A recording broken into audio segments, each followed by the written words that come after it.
Shalom saudara, apa kabarmu? Baik ya, puji Tuhan. Di dalam Yesus Kristus kita bersuka cita, amin. Saudara, sebelum saya share dalam Kejadian 3 ayat yang ke-6, kita mau baca dulu. Ya, kita mau baca dulu Kejadian 3 ayat yang ke-6. Apa yang dikatakan di sana? Ayat yang ke-6, perempuan itu melihat. Perempuan ini siapa? Yaitu istri dari Adam ya. Perempuan itu melihat bahwa buah pohon itu baik untuk dimakan dan sedap kelihatannya. Lagi pula pohon itu menarik hati karena memberi pengertian. Lalu ia mengambil dari buahnya dan dimakannya dan diberikannya juga kepada suaminya yang bersama-sama dengan dia, dan suaminya pun memakannya. Saudara, kalau kita lihat dalam Kejadian 3 ayat 1 sampai yang ke-6, di mana iblis itu memakai media ular ya untuk menggoda Hawa, untuk berkomunikasi dengan Hawa. Dan inti dari kedatangan iblis yang berkomunikasi kepada Hawa itu adalah menyerang firman Allah, menyerang Allah. Nah, dari mana kita tahu bahwa iblis menyerang Allah? Kalau kita lihat, yang digunakan oleh iblis adalah memutarbalikkan firman Tuhan. Memutarbalikkan firman Tuhan. Kalau kita lihat dalam Kejadian pasal 2 ayat yang ke-17, Tuhan Allah tegas-tegas berkata bahwa pada hari engkau memakan buah pohon pengetahuan yang baik dan yang jahat itu, pastilah engkau mati. Ini kata pastilah engkau mati. Artinya ketika hukum itu diberikan kepada Adam dan pelanggaran ketidaktaatan akan hukum Allah, itu kematian. Kematian itu artinya semua hidup kita ini akan terpisah dari Tuhan. Makanya ketika Hawa dibangun dari tulang rusuk, nah iblis berusaha untuk menggoda Hawa. Dia menggunakan akal pikiran Hawa, kemudian dia masuk dengan logika supaya apa? Supaya kelihatannya masuk akal gitu, dia masuk akal. Masakan makan buah itu bisa mati, gitu dia. Jadi membuat keraguan-raguan kepada Hawa. Dan di sini kalau kita lihat perbincangan yang dilakukan oleh Hawa dengan iblis itu membuat Hawa termakan jeratnya iblis. Dia menggunakan logikanya. Nah, apa logika yang digunakan oleh Hawa? Dia membangun pengertian yang baru. Hawa membangun pengertian yang baru. Pengertian yang baru. Pertanyaannya adalah, apakah ketika Tuhan Allah membentuk Hawa, apakah Tuhan Allah membentuk Adam itu menjadi makhluk yang hidup? Apakah tidak punya pikiran? Punya pikiran. Apakah tidak punya perasaan? Punya perasaan. Apakah tidak punya kehendak? Punya kehendak. Jadi Adam dan Hawa adalah makhluk atau menjadi jiwa yang hidup, yang berkepribadian, tentunya punya pikiran, punya akal budi, punya logik, punya logika, punya. Tetapi kenapa? Kalau di dalam kita lihat di dalam Kejadian pasal 3 ayat 6, di mana Hawa membangun kembali pengertian yang baru. Dan yang paling celakanya adalah Hawa membangun pengertian dari dasar yang keliru. Dia tidak membangun pengertian dari firman Allah, dari hubungan dengan Allah. Tetapi dia membangun pengertian yang baru dengan dasar yang keliru. Apa dasar yang keliru? Yang pertama, dia membangun pengertian dari komunikasi iblis, dari perkataan iblis yang memutarbalikkan. Yang kedua, dia membangun kembali pengertian yang baru dari larangan yang Tuhan larang untuk dimakan. Ya, dia membangun. Yang ketiga, apalagi? Dia membangun dari pengertian kemanusiaannya. Dia menggunakan logikal manusianya. Ya, saudara, 3 pengertian yang dibangun oleh Hawa ini sangat-sangat keliru. Sangat-sangat keliru. Sekarang kita bahas kalau Hawa membangun pengertian yang baru berdasarkan komunikasi dengan iblis, di mana Hawa pasti akan jatuh. Hawa pasti akan memiliki pengertian yang keliru, salah. Karena iblis itu telah dilemparkan. Dia adalah malaikat dari surga dilemparkan ke bumi bersama dengan malaikat-malaikat lainnya yang terseret, itu roh-roh jahat. Mereka dihempaskan dari surga, di mana Yesus berkata bahwa Allah, ya, Dia juga tidak menyayangkan malaikat-malaikatnya. Ya, Dia tidak menyayang malaikat-malaikatnya. Dia buang. Oleh karena apa? Oleh karena mau menjadi seperti Allah, merampas, sombong, mencuri kemuliaan Allah. Dan iblis berusaha untuk membuat Hawa itu terbangun pengertian yang baru dari perkataannya. Yesus berkata bahwa iblis itu adalah bapa segala pendusta. Dia bagaikan pencuri yang datang mencuri, membunuh, dan membinasakan. Tetapi Yesus datang untuk memberikan hidup yang kekal.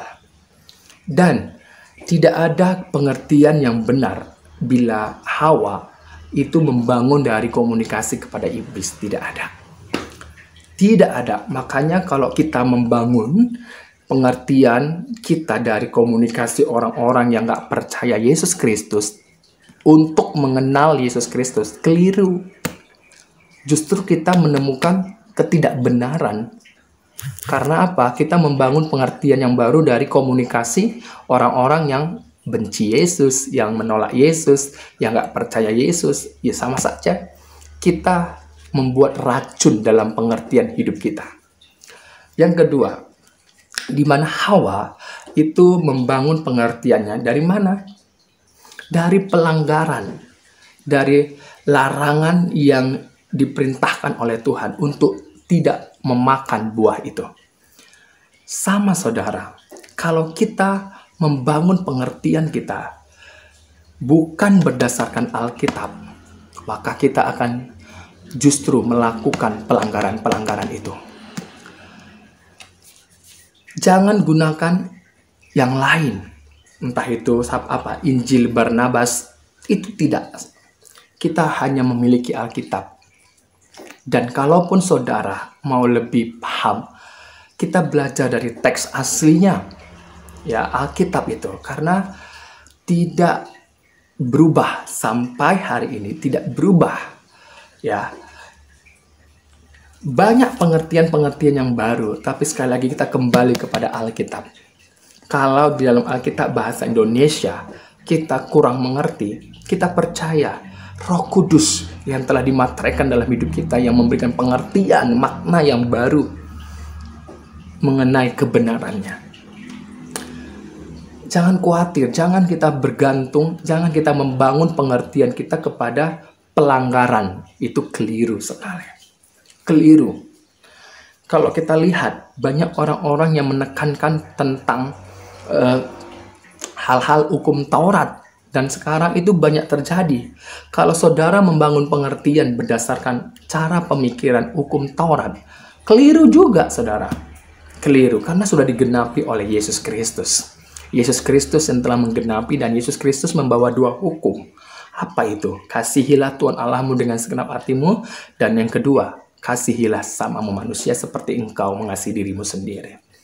Saudara, ini adalah dua hukum yang dibawa oleh Yesus Kristus. Tetapi ada orang-orang yang mengkritik, ada orang-orang yang berusaha untuk membuat kita melakukan 613 hukum Taurat. Sekali lagi, pengertian yang dibangun atas itu keliru. Makanya kita harus baca, walaupun di dalam Alkitab ada hukum Taurat dan lain sebagainya, tapi kita harus memahami maknanya, bahwa semua itu sudah digenapi di dalam Yesus Kristus. Makanya di dalam Yesus Kristus kita bebas bersuka cita. Artinya kita menjalani hidup kita ini berpatokan kepada Yesus Kristus. Karakter hidup kita harus berpatokan kepada Yesus Kristus, berpandangan kepada Yesus Kristus. Kalau bukan kepada Yesus Kristus yang telah mati dan bangkit dari antara orang mati, jangan percaya. Banyak orang memberitakan tentang Yesus, tetapi Yesusnya berbeda. Iman kita, kekristenan kita di dalam Yesus Kristus yang adalah Allah yang menjadi manusia. Ke dalam kemanusiaannya, dia telah menyerahkan nyawanya. Dia telah mati, dikuburkan. Dia telah disalibkan, mati, dikuburkan. Pada hari ketiga bangkit dari antara orang mati. Dan dia telah naik ke surga. Saudara, inilah iman percaya kita. Jadi kalau ada orang memberitakan Yesus tidak disalib, itu bukan Yesus Kristus yang benar yang ada dalam Alkitab. Bukan. Jangan bangun pengertian yang keliru dari pemikiran-pemikiran ataupun larangan-larangan ataupun hal-hal yang melanggar firman Allah. Ya. Yang ketiga, jangan bangun pengertianmu dari logik yang telah berdosa. Makanya Tuhan Yesus bilang dalam firman-Nya, ya, dikatakan apa? Jangan menganggap dirimu sendiri bijak. Takutlah akan Allah. Ini yang dikatakan oleh firman-Nya. Artinya, kita jangan menganggap diri kita ini bijak, hebat, pintar. Tapi kita harus kembali kepada Alkitab. Apa kata Alkitab? Apa kata Alkitab? Semuanya harus diuji, semuanya harus berpatokan di dalam Alkitab. Jangan tidak. Harus patokan ukuran hidup kita, ukuran pemahaman kita, ukuran doktrin kita harus kita patokkan di dalam Alkitab. Jangan gunakan asumsi orang, logik orang lain, apa logika kita lagi yang telah berdosa. Jangan, keliru. Sama nanti seperti Hawa, di mana dia berkata, oh sedap kelihatannya, makanya dia mengambil buah itu. Jadi kalau pengertian yang keliru, pengertian yang dibangun dengan di atas dasar iblis, perkataan komunikasi iblis, kemudian larangan hukuman yang Tuhan perintahkan untuk tidak boleh dimakan, kemudian logik yang telah berdosa, maka mengakibatkan yang namanya pelanggaran. Makanya ketika Hawa, dia membangun pengertian yang salah, memiliki pengertian yang salah, sehingga tindakannya salah juga. Makanya membangun sesuatu dengan dasar yang salah, menghasilkan yang salah, dan melakukan yang salah. Bukan salah menurut kita, tapi salah menurut firman Allah. Makanya itu, supaya saudara melakukan hal yang benar di hadapan Allah, satu-satunya cara adalah saudara harus membangun pengertian saudara di atas kebenaran firman Tuhan, yaitu Alkitab. Dan di atas kebenaran firman Tuhan, saudara akan mempunyai pengertian, pemahaman, makna yang benar.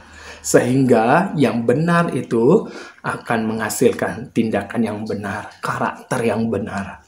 Jadi kalau saudara tidak membangun itu dengan dasar Alkitab, maka saudara akan mempunyai pengertian yang salah, pemahaman yang salah, keliru, dan saudara menghasilkan tindakan yang keliru juga. Ya, salam dari saya, Uncle Mandil. Tuhan Yesus memberkatimu.